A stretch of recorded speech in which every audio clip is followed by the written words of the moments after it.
Former President Donald Trump and Florida Gov.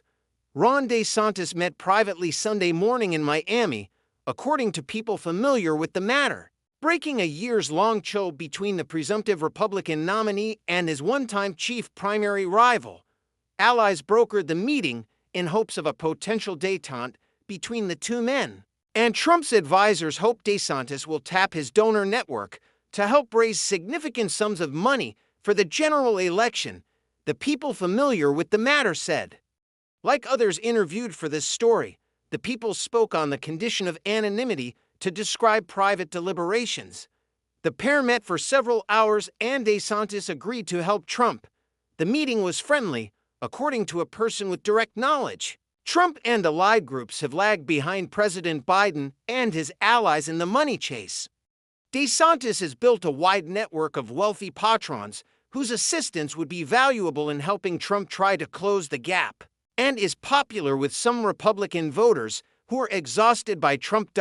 There is an incentive for DeSantis to form a closer relationship as well.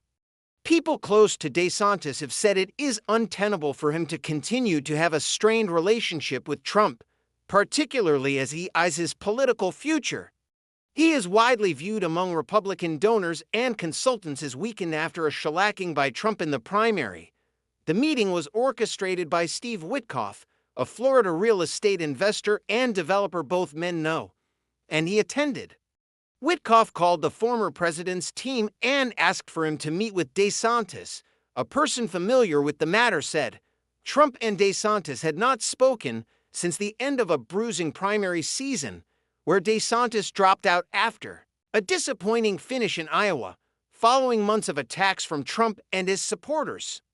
DeSantis offered a video endorsing Trump on the day he left the race. It's clear to me that a majority of Republican primary voters want to give Donald Trump another chance. DeSantis said in the video he posted that Sunday afternoon on the social media site X, they watched his presidency get stymied by relentless resistance. And they see Democrats using lawfare to this day to attack him. But DeSantis has not campaigned for Trump or helped him since, and in fact has made backhanded criticisms of Trump. DeSantis was stung by how Trump and his team treated him during the primary. People close to the Florida governor said in a call with supporters in February after dropping out. DeSantis said Trump had political baggage and criticized some in Trump's orbit. I think he's got people in his inner circle who were part of our orbit years ago that we fired. And I think some of that is they just haven't. Axe to grind, DeSantis said. The comments angered Trump's team.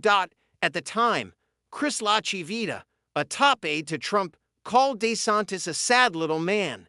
DeSantis is widely loathed inside Trump's orbit, but the former president has shown a willingness to be forgiving and remarkably transactional when it benefits him. Will I be using the name Ron DeSanctimonious? He said after DeSantis endorsed him, I said that name is officially retired.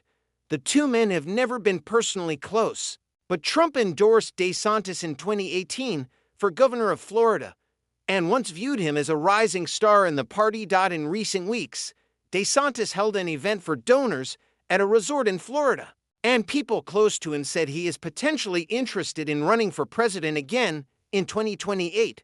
During the Republican primary, Trump told advisors he wanted to hurt DeSantis for 2028, too. But he has moved his focus onto Biden and his criminal trial in recent weeks, and Trump allies say he would favorably view DeSantis raising money for him